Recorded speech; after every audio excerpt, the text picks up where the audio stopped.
Shalom, Bapak Ibu jemaat yang dikasihi Tuhan. Kami segenap hamba Tuhan dan Majelis Jemaat GKI Bungur menyambut dengan sukacita jemaat dan juga simpatisan GKI Bungur pada ibadah online di minggu ini. Pada hari ini, tanggal 31 Mei 2020, umat percaya memperingatinya sebagai Hari Pentakosta, yaitu hari ke-50 setelah kebangkitan Kristus, hari di mana Roh Kudus dicurahkan atas murid-muridnya. Sebagaimana Tuhan Yesus berjanji sebelum naik ke surga akan hadir Roh Kudus dalam diri murid-muridnya. Setiap kita adalah murid Kristus, dan Roh Kudus pun hadir dalam kehidupan setiap kita, umat percaya kepada Kristus. Yohanes 16 ayat 13 mengatakan, tetapi apabila Ia datang, yaitu Roh kebenaran, Ia akan memimpin kamu ke dalam seluruh kebenaran. Oleh sebab itu, Bapak Ibu jemaat yang dikasihi Tuhan, mari saat ini kita memasuki ibadah dengan satu hati yang sungguh-sungguh. Kesungguhan hati dipimpin oleh Roh Kudus.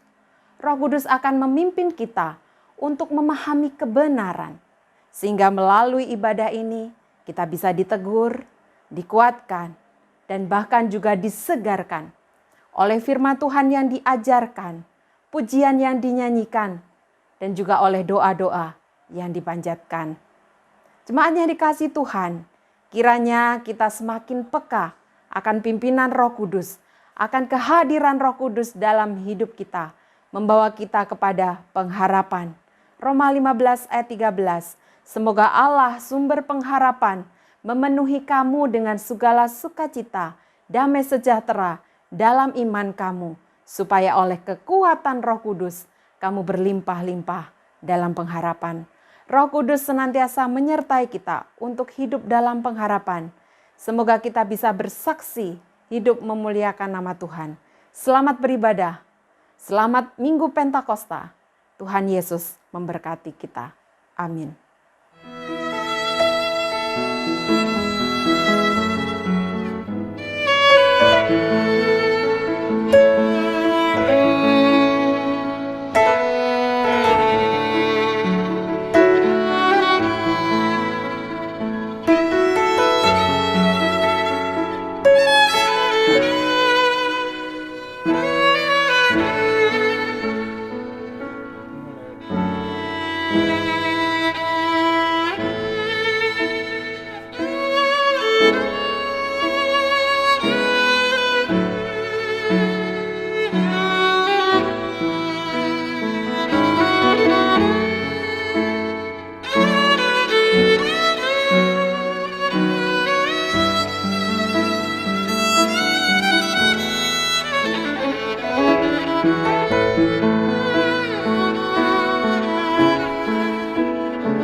Selamat pagi Bapak Ibu, saudara-saudariku yang dikasihi Tuhan Yesus.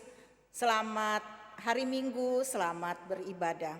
Puji Tuhan, di tengah-tengah pandemi wabah virus corona ini, kita masih bisa beribadah bersama-sama meskipun dalam bentuk ibadah online. Kita patut bersyukur untuk semua ini.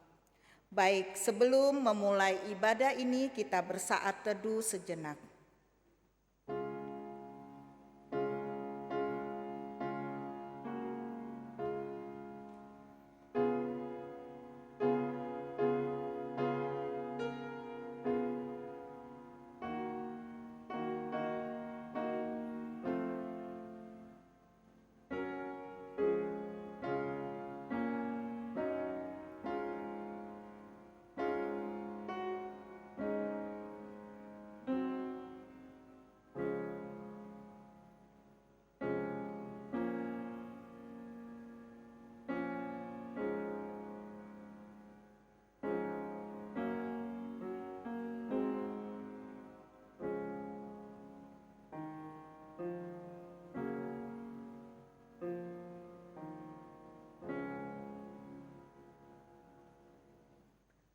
Memuji Tuhan, bagi hormat bagi Allah Bapa.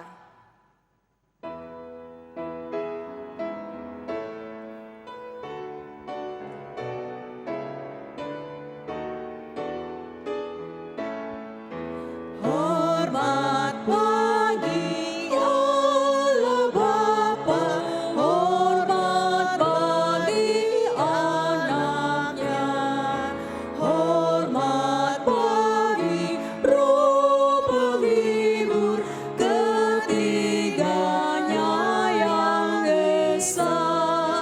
Haleluya, haleluya, ketiganya yang esa.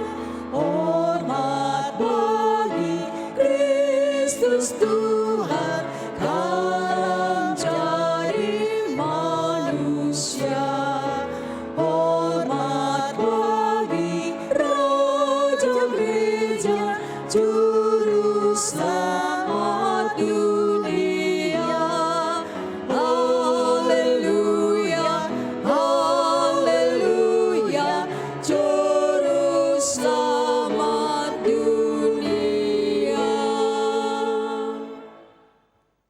Kebaktian Pentakosta ini berlangsung karena pertolongan kita adalah dalam nama Tuhan yang menjadikan langit dan bumi, kasih karunia dan damai sejahtera dari Allah Bapa kita dan dari Tuhan Yesus Kristus menyertai kita sekalian. Amin, amin, amin.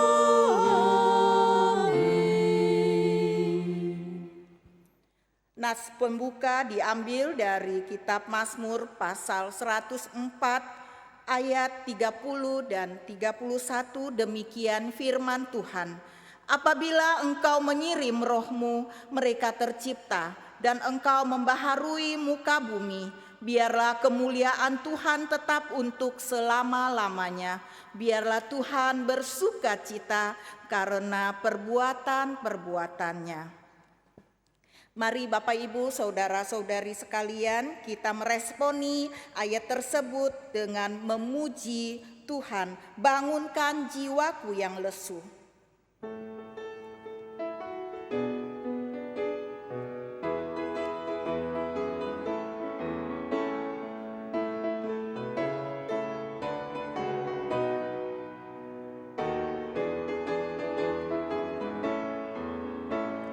Berilah rohmu di hatiku, membakar menghapus dosaku. Kuasa anugerahmu bekerjalah, bangunkan jiwaku yang lesu. Bangunkan jiwaku yang lesu. Bangunkan jiwaku yang lesu. Roh Kudus datang dan berkuasalah. Oh, bangunkan jiwaku yang lesu. Berilah roh kebangunanmu, agar supaya ku senanglah.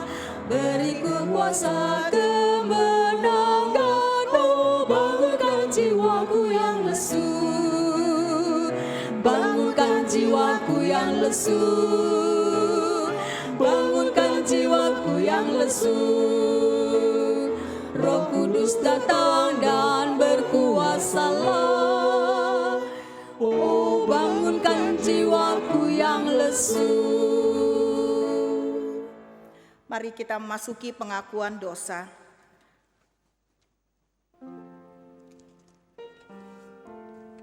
Kita berdoa secara pribadi, mengakui dosa-dosa kita, pelanggaran kita.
Bapa yang penuh kasih, kami sungguh bersyukur dan mengucap syukur atas anugerah-Mu yang Engkau senantiasa berlimpah untuk kami.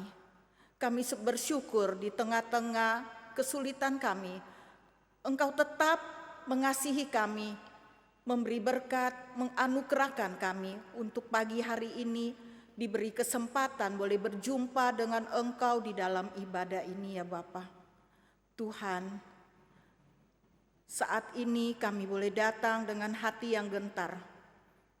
Kami mau mengakui semua perbuatan kami yang tidak sesuai dengan kehendak-Mu ya Bapa.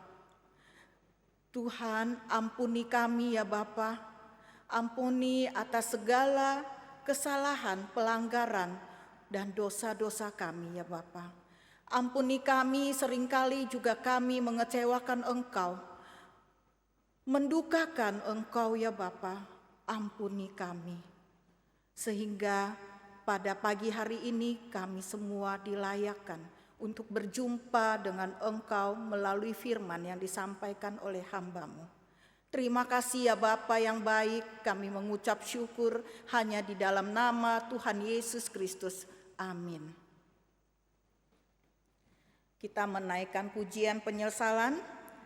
Tuhanku, bila hati kawanku terluka.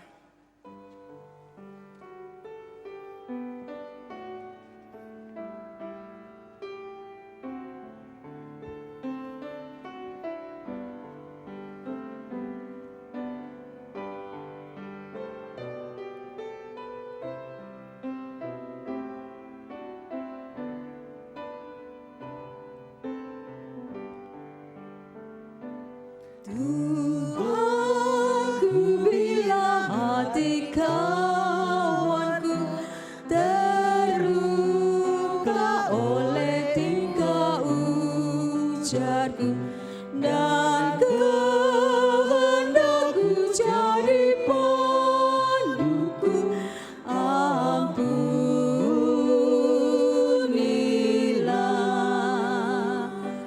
Dan hari ini aku bersembah serta padamu Bapa, berserah, berikanlah ku kasih-Mu mesra.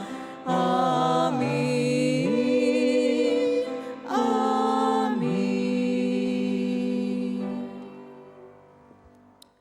Mari kita sambut berita anugerah yang diambil dari kitab Kisah Para Rasul pasal 1 ayat 8. Demikian firman Tuhan. Tetapi kamu akan menerima kuasa kalau Roh Kudus turun ke atas kamu, dan kamu akan menjadi saksiku di Yerusalem dan seluruh Yudea dan Samaria dan sampai ke ujung bumi. Demikian berita anugerah dari Tuhan. Kita menaikkan pujian, kini penuhi hatiku.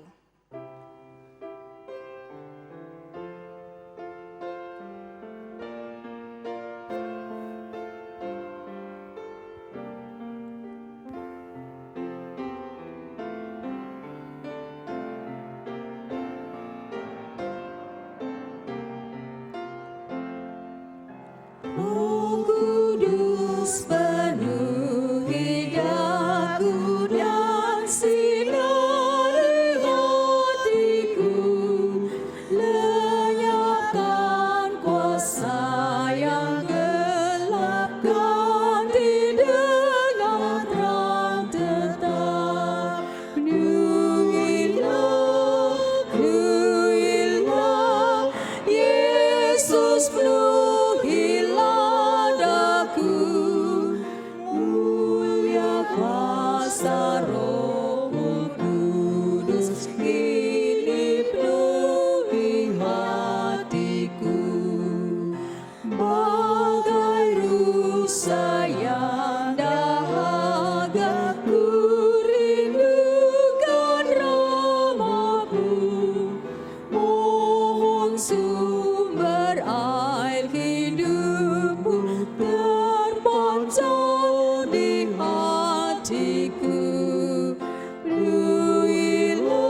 kita masuk dalam doa sebelum kita membaca merenungkan firman Tuhan. Penuhi hati kami dengan firman-Mu Tuhan, penuhi jiwa kami dengan kasih, kuasa, dan firman-Mu, supaya kami boleh berjalan seperti yang Engkau kehendaki. Inspirasikan kami dengan firman-Mu, karena firman-Mu lah sumber kehidupan kami, firman-Mu lah sumber pengharapan kami. Kau yang memberkati kami seluruh jemaat GKI Klasis Priangan yang mendengar firman Tuhan ini, dan hamba-Mu yang menyampaikan firman Tuhan, kiranya boleh sama-sama diberkati. Kami menaikkan doa kami di dalam nama Tuhan kami, Yesus Kristus. Amin. Firman Tuhan hari ini diambil dari Kisah Para Rasul pasal yang kedua, ayat yang pertama hingga ayat ke-6. Saya akan membacakan buat saudara semua. Ketika tiba hari Pentakosta, semua orang percaya berkumpul di satu tempat. Tiba-tiba turunlah dari langit suatu bunyi seperti tiupan angin keras yang memenuhi seluruh rumah di mana mereka duduk. Dan tampaklah kepada mereka lidah-lidah seperti nyala api yang bertebaran dan hinggap pada mereka masing-masing. Maka penuhlah mereka dengan Roh Kudus, lalu mereka mulai berkata-kata dalam bahasa-bahasa lain, seperti yang diberikan oleh Roh itu kepada mereka untuk mengatakannya. Dan waktu itu di Yerusalem diam orang-orang Yahudi yang saleh dari segala bangsa di bawah kolong langit. Ketika turun bunyi itu berkerumunlah orang banyak. Mereka bingung karena mereka masing-masing mendengar rasul-rasul berkata-kata dalam bahasa mereka sendiri. Demikianlah firman Tuhan. Yang berbahagia adalah setiap kita yang membaca firman Tuhan, memelihara dan melakukan dalam kehidupan sehari-hari. Haleluya.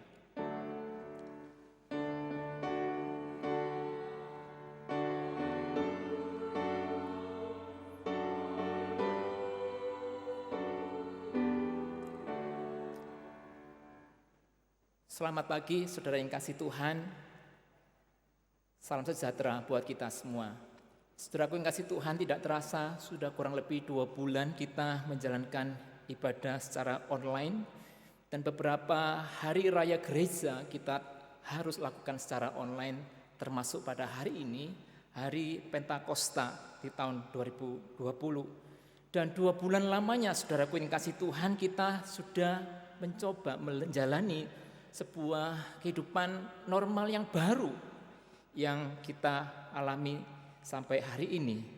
Nah, saudaraku, di tahun 2020, Pentakosta 2020, saya memberikan satu tema, menyongsong tantangan a new normal dalam kuasa Roh Kudus. Menyongsong tantangan a new normal dalam kuasa Roh Kudus. Nah, Bapak Ibu, saya akan kasih lihat satu gambar berikut ini. Nah, ketika Bapak Ibu melihat gambar itu, kira-kira apa yang langsung terbersit di dalam benak saudara?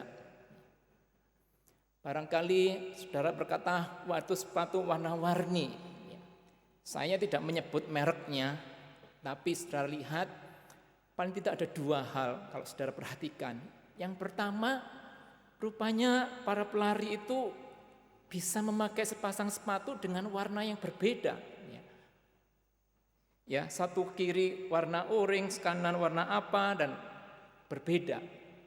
Jadi saudara, kalau saudara ke jalan lalu lihat orang lari, lalu lihat sepatunya berbeda dan saudara tertawa, maka saudara dianggap tidak normal lagi.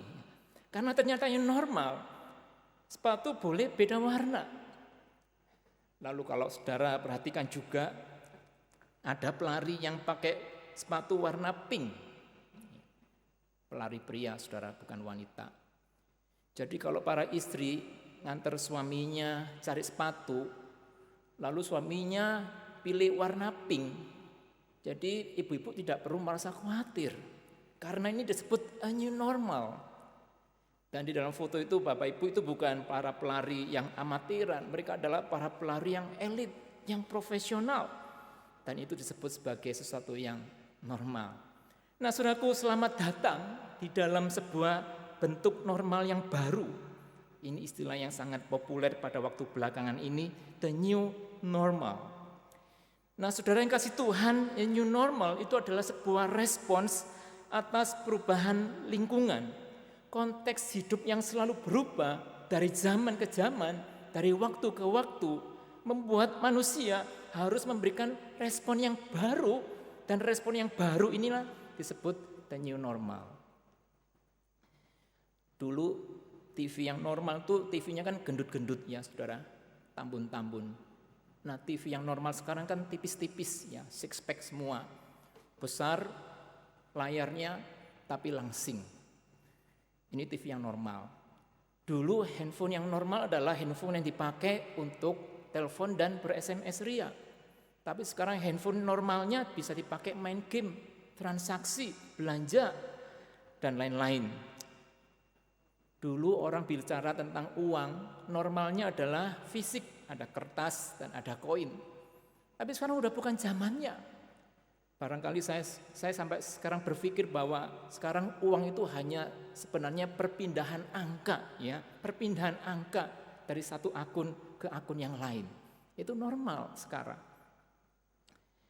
Dan dulu saya kalau pergi pulang kampung dari Jakarta, dari Tangerang ke Malang daerah saya, dulu saya paling sedikit normalnya saya menempuh waktu sekitar 20 jam lebih, bahkan pernah sampai 30. Ya sampai kadang-kadang saya berpikir udah kapok, tahun depan nggak mau pulang kampung lagi. Ternyata nggak kapok juga ya saudara. Tapi sekarang normalnya saya pulang kampung hanya butuh waktu sekitar 11 sampai 12 jam. Itu normal baru. Dalam kehidupan keluarga Bapak Ibu bisa melihat dulu normalnya suami itu bekerja, keluar rumah bekerja, lalu istri itu tinggal di rumah. Merawat anak, memasak, membersihkan rumah. Itu dulu, normalnya sekarang bisa bervariasi, enggak seperti itu lagi. Nah demikian juga kita bekerja, kita belajar dan beribadah, kini sudah memasuki normal yang baru, yang tidak lagi dilakukan di gedung gereja atau di tempat kerja dan tempat sekolah dan lain-lain. Nah pengkhotbah juga punya normal baru, berlatih dan terus mengkhotbahkan di depan kamera. Dulu begitu tegang orang berkhotbah di depan kamera, sampai sekarang juga masih sih. Tapi ini adaptasi, saudara, kita harus beradaptasi dengan hal yang baru. Lalu juga ketika kita memberikan persembahan, kadang-kadang kita disuruh kasih persembahannya dengan cara dikumpulkan di rumah. Lalu waktu kebaktian di gedung gereja baru dibawa. Saudara, saya mau bilang sebelum dibawa ke gereja, gerejanya sudah bubar duluan ya saudara. Normal baru adalah tidak perlu menunggu, ya tidak perlu menunggu ada ibadah di gedung gereja. Normal baru adalah kita bisa mentransfernya secara online. Nah saudaraku kasih Tuhan, ini adalah sebuah cara manusia untuk beradaptasi dengan lingkungan yang berbeda. Dan saya teringat perkataan seorang Charles Darwin di dalam bukunya The Origin of Species. Ya, dia adalah seorang yang menulis buku tentang seleksi alam. Dia mengatakan bahwa spesies atau makhluk hidup yang bisa survive, bisa selamat menghadapi seleksi alam, bukanlah yang paling pandai, bukanlah yang paling kuat, tetapi spesies yang paling bisa beradaptasi dan menyesuaikan dirinya dengan lingkungan yang baru. Nah itulah makhluk hidup yang bisa survive di dalam proses seleksi alam. Nah, saudara kasih Tuhan, bagaimana dengan gereja? Gereja juga harus beradaptasi dengan normal yang baru. Gereja baik sebagai gereja secara keseluruhan, sebagai organisme, maupun gereja sebagai kita adalah individu-individu disebut sebagai gereja. Kita tidak imun, ya. Kita tidak imun, tidak kebal dengan perubahan lingkungan. Kita tidak membuat, Allah tidak membuat kita kemudian tidak bersentuhan dengan perubahan, tetapi kita harus beradaptasi. Ya, baik gereja secara secara kebersamaan maupun gereja dalam arti kita sebagai orang Kristen. Jika kita ingin survive di dalam kondisi yang terus berubah ini, maka kita harus beradaptasi. Nah, saudara yang kasih Tuhan, Pentakosta, saya mempelajari dan saya melihat bahwa di dalam peristiwa Pentakosta inilah para murid awal-awal ya gereja mula-mula itu beradaptasi dengan sebuah new normal ya. Misalnya saudaraku, ketika orang merayakan Pentakosta, karena pada hari itu adalah pada hari raya Pentakosta, orang Yahudi berkumpul dari berbagai daerah, dari berbagai tempat, berkerumun di daerah Yerusalem. Enggak usah diprotes ya, karena Pontius Pilatus belum mengeluarkan aturan tentang PSBB ya, jadi mereka berkumpul ya, memang tidak ada COVID di sana. Nah, saudaraku, pada waktu berkumpul di situ biasanya orang Yahudi merayakan yang namanya Shavuot. Shavuot ini adalah salah satu hari raya orang Yahudi di antara tiga, yaitu Pesak, Shavuot, dan Sukkot. Pesak adalah Paskah, Shavuot ini adalah Pentakosta, dan Sukkot ini adalah hari raya Pondok Daun. Nah, pada saat orang Yahudi merayakan Shavuot, seperti pada peristiwa turunnya Roh Kudus, itu adalah orang Yahudi sedang merayakan hukum Taurat turun dari Allah kepada Musa di atas gunung Sinai. Lalu orang Yahudi juga menghayatinya sebagai hasil panen raya biji-bijian. Nah, tetapi pada hari itu para murid harus beradaptasi dengan the new meaning, arti yang baru dari Pentakosta, yaitu turunnya Roh Kudus. Ini adalah normal baru dari sebuah Pentakosta. Lalu selain itu, murid-murid Tuhan Yesus juga harus beradaptasi dengan normal yang baru, yaitu mereka hidup tanpa Yesus ya, tanpa Yesus. Artinya Tuhan Yesus tidak lagi bersama-sama dengan murid-muridnya. Dulu kemana-mana murid-murid itu selalu di belakang membuntuti sang Rabi Yesus, karena murid itu memang selayaknya mendapatkan taburan debu dari sang gurunya, karena dia berjalan begitu dekat dengan gurunya, sehingga debu-debu yang menempel pada guru menempel kepada murid-muridnya. Nah, kini mereka harus hidup dengan sebuah normal yang baru, hidup tanpa adanya Yesus di sekitar mereka. Mereka belajar menghayati sebuah penyertaan Allah walaupun tidak melihat. Seperti saya sekarang ini, belajar melihat saudara walaupun tidak melihat. Nah, saudara kasih Tuhan, itulah new normal yang dihadapi oleh para rasul pada saat itu. Nah, saudara, saya akan membagikan dua peran Roh Kudus di dalam peristiwa Pentakosta. Yang pertama adalah Roh Kudus tinggal di dalam diri orang percaya. Roh Kudus tinggal di dalam diri orang percaya. Nah, saudaraku yang kasih Tuhan, peristiwa yang membuat Pentakosta ini terjadi itu sebenarnya sudah pernah dikatakan oleh Yohanes Pembaptis ya, di dalam Lukas pasal 3 ayat 16. Dia mengatakan Mesias akan datang dan dia akan membaptis di dalam Roh. Ini adalah kemudian penggenapan sekitar 3 tahun kemudian terjadi peristiwa Pentakosta, dan disitulah ditandai dengan satu hal yang disebut dibaptis ya, dibaptis di dalam Roh Kudus. Dalam bahasa aslinya itu sebenarnya lebih mirip dibaptis itu adalah immerse. Immerse itu artinya dibenamkan, ditenggelamkan ya. Jadi dibaptis itu sebenarnya artinya seseorang itu ditenggelamkan di dalam Roh Kudus. Artinya Roh Kuduslah yang kemudian menguasai orang itu. Itulah artinya dibaptis. Seseorang mengalami ketenggelaman, terbenam di dalam Roh Kudus. Nah, saudaraku, kemudian peristiwa Pentakosta ini dipakai sebagai momentum pernyataan Roh Kudus dan kuasanya oleh Allah kepada umat Israel pada saat itu. Roh Kudus adalah sebuah zaman yang baru di mana keberadaan Roh Kudus itu begitu nyata, begitu real, termasuk dalam hal kuasanya. Sehingga para murid ketika itu diliputi ketakutan. Mereka takut, mereka merasa cemas karena takut ditangkap, takut kemudian disiksa dan seterusnya. Tetapi Roh Kudus, mereka sudah terbenam, tenggelam di dalam Roh Kudus, dan mereka punya namanya kuasa yang membuat mereka bisa memiliki keberanian. Nah, saudara kasih Tuhan, kuasa dan penyertaan Roh Kudus baik di dalam kehidupan normal yang lama maupun normal yang baru, itu perlu kita hayati. Karena Roh Kudus yang sama yang turun di dalam diri para murid, itu pula Roh Kudus yang sudah tinggal di dalam hati kita. Nah, saudaraku kasih Tuhan,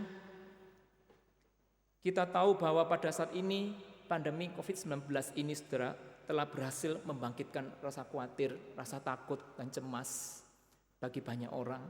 Dan saya kira juga orang Kristen tidak terkecuali mengalami ketakutan. Bukan hanya masalah kesehatan, tetapi bayang-bayang dari krisis ekonomi sudah terpapar dan terpanjang di depan mata. Dan betapa banyaknya kita setiap hari dipapar dan dibombardir dengan berita-berita negatif tentang kondisi dunia. Saudara yang kasih Tuhan, ada saatnya sebenarnya kita perlu dengan sengaja untuk membatasi diri kita, asupan logika kita dengan hal seperti itu. Karena semakin sering kita mengkonsumsi hal itu, semakin kita dipengaruhinya. Ada pepatah mengatakan, you are what you eat. Apa yang engkau makan, itulah yang membentuk engkau. Dan ini tidak hanya berlaku untuk makanan jasmani, tetapi apa yang sering kita konsumsi dengan pikiran kita, itulah yang membentuk kita. Jadi semakin kita mengkonsumsi hal yang membuat kita khawatir, kita akan menjadi khawatir. Nah, tetapi hari ini saya mengajak saudara-saudara untuk melihat dan mengarahkan hati kita kepada Tuhan, pada Roh Kudus. Kita sudah ditenggelamkan di dalam Roh. Kita sudah dibaptis di dalam Roh. Dan Roh itulah punya dinamit, punya kuasa. Itu yang seharusnya lebih menguasai kita daripada segala macam kekhawatiran kita. Meskipun kekhawatiran itu sebagai sesuatu yang wajar secara manusia kita. Tapi jangan kita dikuasai olehnya. Saudara yang kasih ke Tuhan, yang kedua yang saya mau bagikan adalah peran Roh Kudus di dalam memberikan tantangan yang baru. Roh Kudus tidak hanya menyatakan penyertaan kepada para murid, tetapi dia juga memberikan tantangan baru, the new challenge. Ya, tantangan baru dalam bentuk apa? Dalam bentuk mereka harus bermisi. Dikatakan di dalam Kisah 1 ayat 8, engkau akan menjadi saksiku di Yerusalem, Yudea, Samaria, hingga sampai ke ujung bumi. Kita orang modern yang membaca ayat itu mungkin kita merasa biasa-biasa saja. Tapi bagi orang-orang Yahudi pada zaman itu, membaca ayat itu terdengar aneh sekali. Kenapa aneh sekali, saudara kasih Tuhan? Karena orang-orang Yahudi pada saat itu termasuk murid Yesus sendiri. Itu punya tantangan tersendiri ketika mereka mau menginjakkan kaki mereka di rumah orang non-Yahudi. Nah, sekarang bagaimana bisa memberikan saksi tentang Kristus kalau interaksi sosial itu begitu dibatasi? Saudara ingatkan peristiwa tentang Rasul Petrus disuruh untuk mengunjungi rumah Kornelius. Sampai 3 kali Tuhan kasih penampakan tentang hewan-hewan najis turun dari langit. Lalu di hadapan Kornelius pun dia masih mengatakan betapa besarnya larangan orang Yahudi untuk menginjakkan kaki di rumah orang non-Yahudi. Walaupun Kornelius ini adalah seorang proselit, seorang non-Yahudi yang sudah memutuskan untuk menjadi penganut agama Yahudi. Tetapi ternyata hambatan atau tembok yang memisahkan antara orang Yahudi dan non-Yahudi itu begitu besar. Dan disinilah Roh Kudus memberikan satu tantangan baru. Dia mau mengatakan, sekarang Tuhan tidak lagi memandang suku bangsa. Di hadapan Tuhan, semua suku bangsa itu sama. Ini enggak mudah, saudara kasih Tuhan, betapa besar tantangan Rasul Petrus masih harus memberikan klarifikasi kepada murid-murid yang lain ketika murid-muridnya mempertanyakan tentang Rasul Petrus yang menginjakkan kaki di rumah orang non-Yahudi. Demikian juga kita melihat perjuangan Rasul Paulus, bagaimana dia mendapatkan penentangan yang cukup keras ketika dia melayani orang-orang yang non-Yahudi. Nah, saudara kasih Tuhan, tantangan a new normal adalah bahwa orang Yahudi sekarang kalian harus punya satu normal yang baru, yaitu hiduplah berdampingan dengan orang-orang yang bukan sebangsamu. Nah, saudaraku, ini yang pernah dijanjikan dulu. Jauh ribuan tahun sebelumnya Tuhan pernah mengatakan kepada Abraham, Abraham, aku kasih kau berkat, tapi kau juga harus jadi berkat bagi segala suku bangsa. Melalui engkau semua bangsa di bumi diberkati. Nah, ini adalah satu penggenapan dari janji Tuhan kepada Abraham. Nah, saudaraku kasih Tuhan, itulah tantangan yang harus diambil oleh murid-murid Yesus. Tantangan baru, normal baru yang harus mereka jalani. Beberapa waktu yang lalu saya mengikuti seminar online yang diadakan oleh Bilangan. Seminar ini ya sekarang orang sudah semakin banyak bikin seminar-seminar online, salah satunya oleh Bilangan ini. Dan dia mengadakan sebuah seminar dengan satu tema 7 tantangan gereja di masa pandemi COVID-19 dan solusinya. Nah, saudaraku, dia membeberkan tentang gejala-gejala atau tantangan-tantangan yang ada. Misalnya saudara, kita sudah mulai melihat pertama jemaat pindah, ya, semakin banyak jemaat pindah dari satu tempat ke tempat yang lain, satu gereja ke gereja yang lain. Ya, kita mengalami kekurangan viewer barangkali di dalam channel atau kanal YouTube kita. Lalu mereka juga mengamati gereja tidak siap secara teknologi, gaptek, tidak mempersiapkan dengan baik, dan jemaat tidak terlayani, bukan hanya gerejanya tapi juga jemaatnya yang juga gaptek. Lalu tantangan lain adalah jemaat merasa tidak engage dengan hamba Tuhannya karena tidak ada interaksi fisik antara jemaat dengan pendetanya, hamba Tuhannya. Lalu masalah finansial.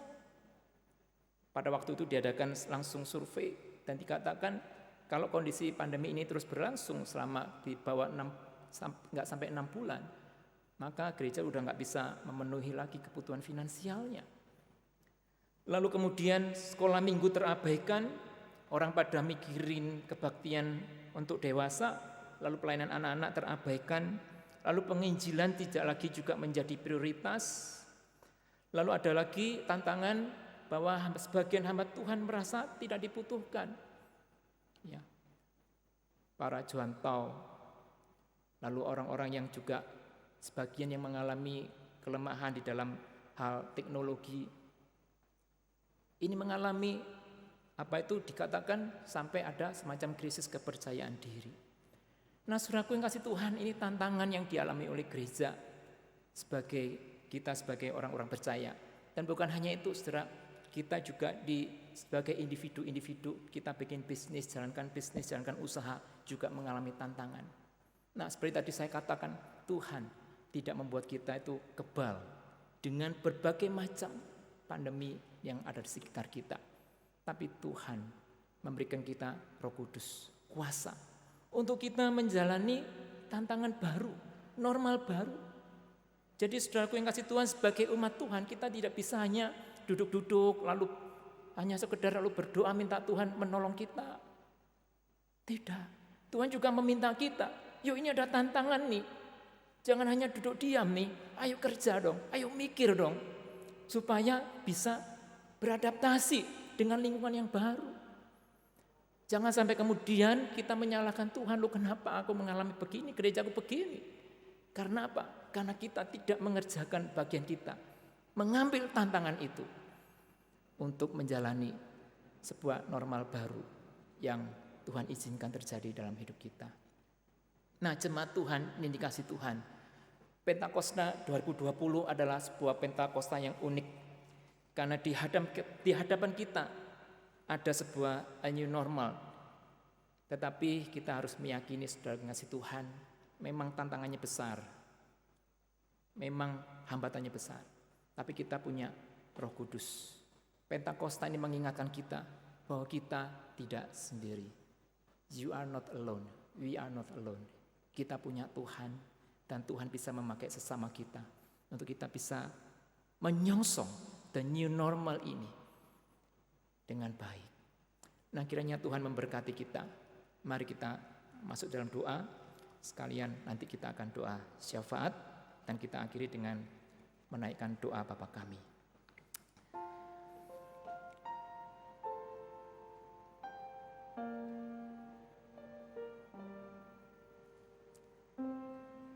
Terima kasih Tuhan untuk peristiwa Pentakosta.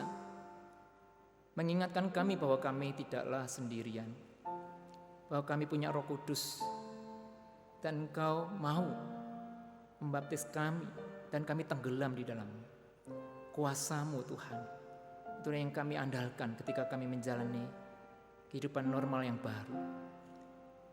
Tuhan berkati kami sebagai gereja-gereja, baik di Krisis Priangan maupun gereja-gereja tempat lain, supaya kami tidak berhenti berharap kepada Tuhan yang akan menolong kami menyongsong tantangan baru, sebuah normal baru. Kami belajar beradaptasi, tidak menjadi begitu kaku, tapi belajar untuk menyesuaikan diri dengan baik, dengan keadaan yang baru. Dan kami sebagai individu-individu Tuhan, tolonglah kami dalam menjalankan usaha kami, bisnis kami. Kami diberikan hikmat oleh Tuhan untuk menyesuaikan diri kami, sehingga kami tidak mengalami keterpurukan. Ataupun kalau kami mengalami keterpurukan, kami belajar, bangkit, dan terus melanjutkan kehidupan. Berkati bangsa negara kami Tuhan, kasihanilah. Berikan kemampuan buat kami untuk bisa move on, untuk bisa terus melanjutkan kehidupan kami dengan berbagai kesulitan yang ada. Terima kasih Tuhan. Inilah doa syafaat kami, inilah doa seruan kami, yang kami naikkan hanya di dalam nama Tuhan kami, Yesus Kristus, yang mengajarkan kami berdoa, Bapa kami yang ada di surga. Dimuliakanlah nama-Mu, datanglah kerajaan-Mu, jadilah kehendak-Mu di bumi seperti di surga. Berilah kami pada hari ini makanan kami yang secukupnya, dan ampunilah kami akan kesalahan kami, seperti kami juga mengampuni yang bersalah kepada kami. Dan jangan membawa kami dalam cobaan, tapi lepaskanlah kami daripada yang jahat. Karena Engkau-lah empunya kerajaan dan kuasa dan kemuliaan sampai selama-lamanya. Amin.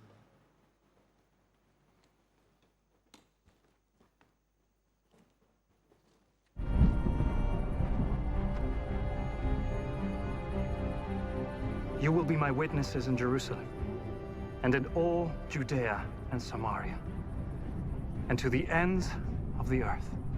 Go into the world and preach the gospel to all creation.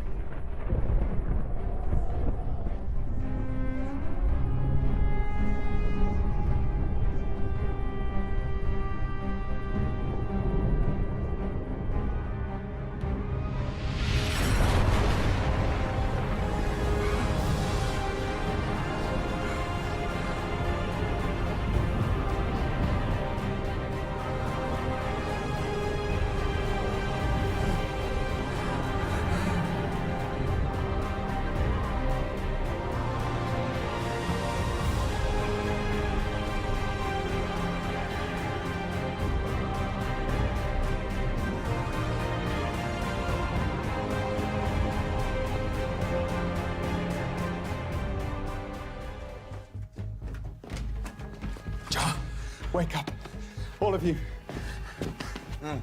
Wake. Come. What are we doing?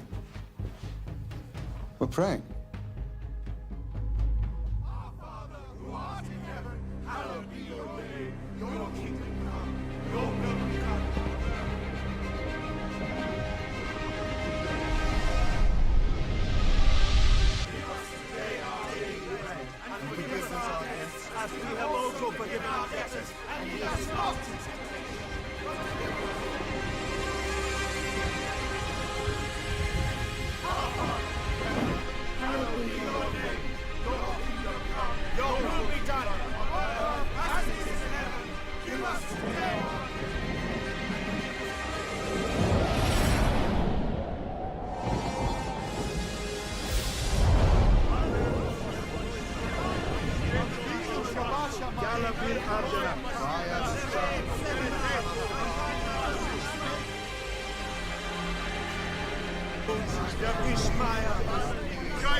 Now we can leave this place.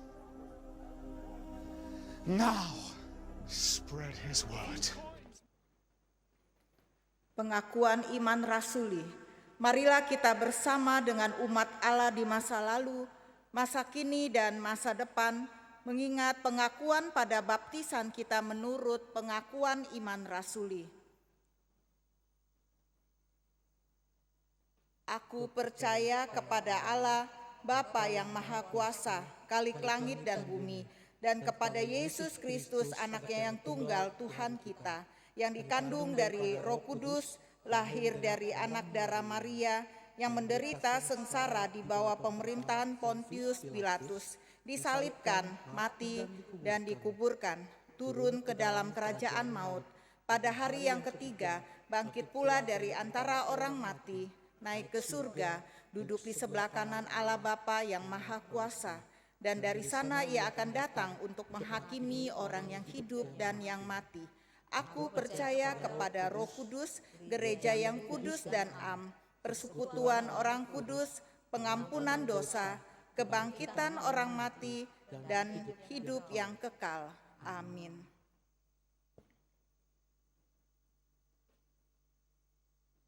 Sambutan dan warta. Saudara-saudaraku yang dikasihi Tuhan, pada hari ini Badan Pekerja Majelis Klasis Priangan menyelenggarakan kebaktian Pentakosta turunnya Roh Kudus. Kami mengucapkan selamat Hari Raya Pentakosta. Tuhan memberkati. Kiranya Roh menyertai kehidupan jemaat sekalian, khususnya dalam masa-masa pandemik ini. Warta, sebagai ungkapan syukur kita kepada Tuhan Yesus, maka untuk persembahan dapat ditransfer atau scan QR Code ke rekening gereja masing-masing di tempat Bapak Ibu, saudara-saudari sekalian. Baik, masuk dalam persembahan. Ayat persembahan diambil dari kitab Galatia pasal 5 ayat 22 dan 23. Demikian firman Tuhan. Tetapi buah roh ialah kasih, sukacita, damai sejahtera, kesabaran, kemurahan, kebaikan, kesetiaan, kelemah lembutan, penguasaan diri. Tidak ada hukum yang menentang hal-hal itu. Kita menaikkan pujian karena kasih, orang tahu aku umatnya.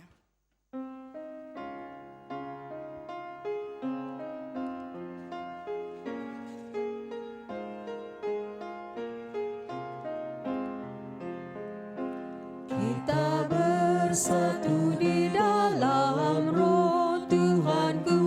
Kita bersatu di dalam Roh Tuhanku. Mohon Roh Kudus pimpin gar kita bersatu. Karena kasih orang tahu aku umatnya. Orang tahu akulah umatnya. Berjalan bergandeng tangan bersama, kita berjalan bergandeng tangan bersama, bersatu dalam iman sebarkan Injilnya, karena kasih orang tahu aku umatnya, orang tahu akulah umatnya. Mari kita doa persembahan. Bapa di dalam surga, kembali kami mengucap syukur atas anugerah-Mu. Terima kasih atas firman yang Engkau taburkan untuk kami ya Bapa. Biarlah setiap kami boleh menjadi pelaku firman-Mu dimanapun kami berada. Tuhan Yesus, saat ini kami menyerahkan persembahan kami ini ke dalam tangan Tuhan.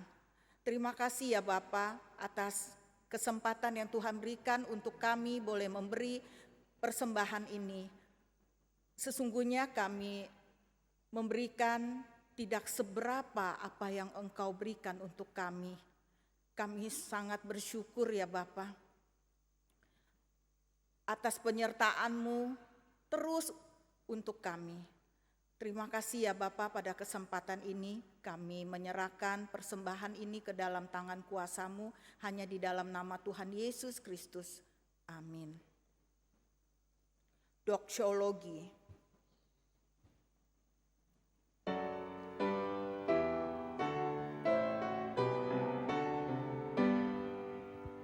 Puji Allah Bapa Putra, puji Allah Roh Kudus, ketiganya yang esa. Pohon selamat, sumber berkat.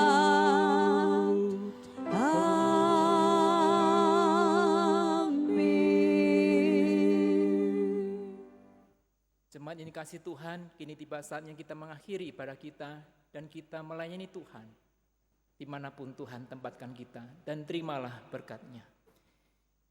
Kiranya kasih karunia dari Yesus Kristus dan anugerah yang berlimpah-limpah dari Allah Bapa, dan kiranya hikmat kuasa dari Roh Kudus menyertai saudara sekalian menjalani kehidupan normal baru dari sekarang sampai selama-lamanya, sampai Kristus datang kembali. Haleluya. Amin. Haleluya, haleluya, haleluya, haleluya, haleluya, amin, amin, amin. Saat teduh.